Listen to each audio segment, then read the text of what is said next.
오늘은 하늘 오르려는 황제의 꿈을 이루어준 황두랑 등통에 대하여 알아보겠습니다.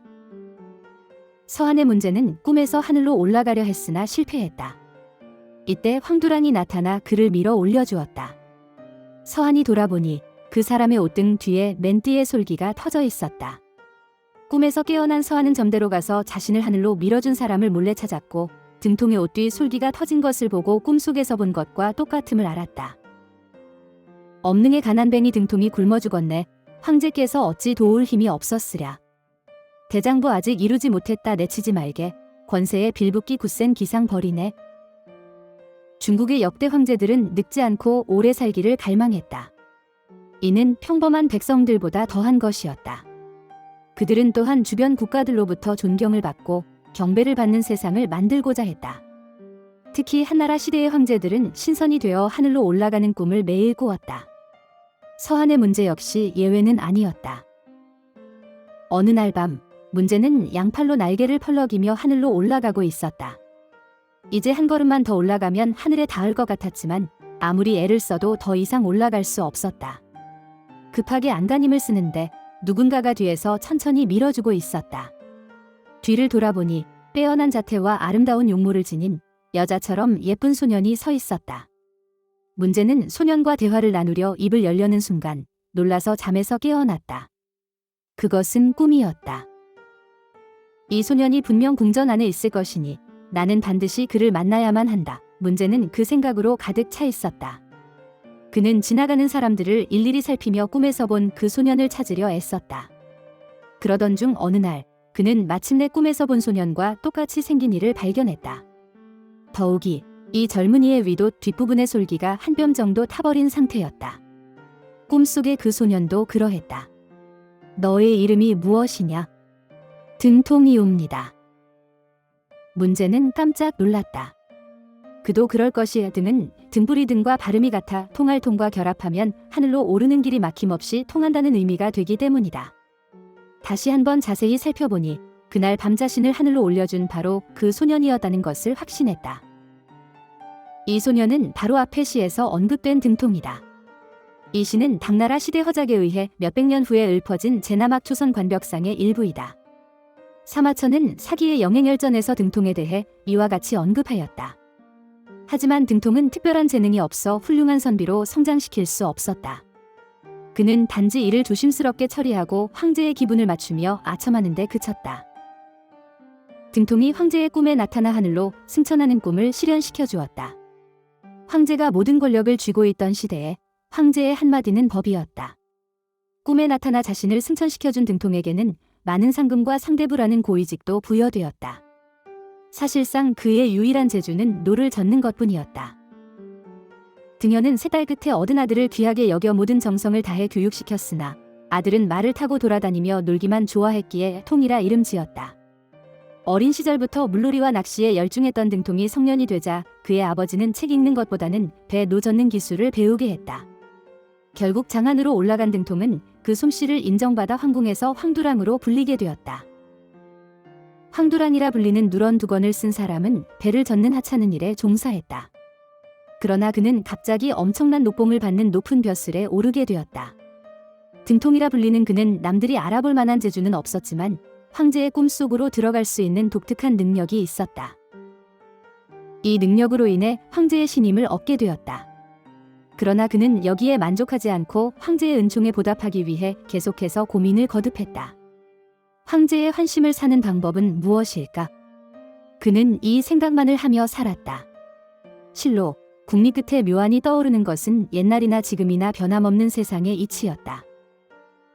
문제는 몸에 생긴 종기로 인해 고통을 겪고 있었다. 옛날의 종기는 많은 사람들에게 큰 고통을 주었던 질병이었다. 등통은 황제의 고통을 빠르게 간파했다. 그는 항상 황제의 곁에 있었기 때문이다. 등통은 입을 대고 피고름을 조심스럽게 빨아냈다. 역한 냄새에도 눈살 하나 찌푸리지 않았다. 고맙다. 정말 고맙다. 참으로 시원하구나. 황제는 깊은 감동을 받아 말을 잇지 못했다. 며칠 후 황태자 유계가 방문했다. 옷을 내리고 황태자에게 피고름을 빨게 했다. 명령을 거역할 수 없었던 황태자는 이마를 잔뜩 찡그린 채 살짝 입을 대었다가 그만 구역질을 하며 밖으로 달려나가 토하기 시작했다. 황태자 곁에 있던 어떤 이가 귀에 대고 소곤거렸다. 등통의 음험한 계략이 분명하옵니다. 화가 머리끝까지 치솟은 황태자는 이를 갈며 다짐했다. 내 언젠가는 이놈의 목을 내리치고 말 것이니라. 어디에서나 흔히 볼 수 있지만 황국 내부는 특히 다른 사람을 해치기 위해 사실을 왜곡하는 자들이 많았다. 그들은 속임수를 사용하여 타인을 무너뜨리고 그 자리를 차지해 권력을 휘두르며 부와 명예를 누리려 했다. 등통을 음모한 자 역시 황태자가 큰 권력을 얻는 날 자신도 권력의 일부를 차지할 것을 기대했을 것이다. 황제라 할지라도 미래는 궁금한 법이었다. 평범한 시민들보다도 더 큰 두려움을 느꼈을 것이다. 그래서 자주 점쟁이를 찾고 관상쟁이를 불렀을 것이다. 그 불안함은 문제도 예외가 아니었다. 이분은 앞으로 가난에 시달려 굶어 죽을 상입니다. 문제 앞에서 관상쟁이가 등통의 관상을 보고 한 말이었다. 허튼 소리 마오. 내가 살아있는 한 어찌 등통이 굶어 죽겠소? 문제는 사천지방의 구리 광산을 등통에게 내렸다는 것이다. 이곳에서 구리를 채굴하여 동전을 주조할 수 있는 권한도 함께 주어졌다. 등통이 만든 등통전은 당시 법정 화폐와 같이 유통되었고 이로 인해 등통은 대단한 권세를 얻었으며 그의 재산은 계속해서 증가하기 시작했다. 지혜로운 이는 장래에 닥칠 화를 예견하고 대비할 줄 안다. 그러나 등통은 그렇지 못했다. 그는 해가 한 번 뜨면 영원히 지지 않고 하늘 한가운데 머물 것이라고만 생각했다. 기원전 157년 등통에게 모든 사랑을 준 문제가 세상을 떠났다. 문제는 등통에게 유일한 태양이었다. 그 태양이 사라졌으니 등통은 어둠의 운명을 맞이할 수밖에 없었다. 황제의 자리를 이어받은 이는 황태자 유계, 즉 한경제였다. 문경의 치세로 태평성대를 이룬 인물로 추앙받았지만 그 역시 눈의 가시를 방치할 수는 없었다. 등통의 관직을 박탈하고 동전을 무단으로 주조했다는 혐의로 재산을 몰수하도록 명령했다. 몰수된 재산은 국고로 환수되었다. 경제의 누이인 관도공주는 등통의 비참한 처지를 안타깝게 여겨 몰래 재물을 주었으나 이마저도 관리에 의해 압류되었다. 경제에게는 같은 어머니에게서 태어난 유일한 누이인 관도공주마저도 손을 쓸 수 없었다.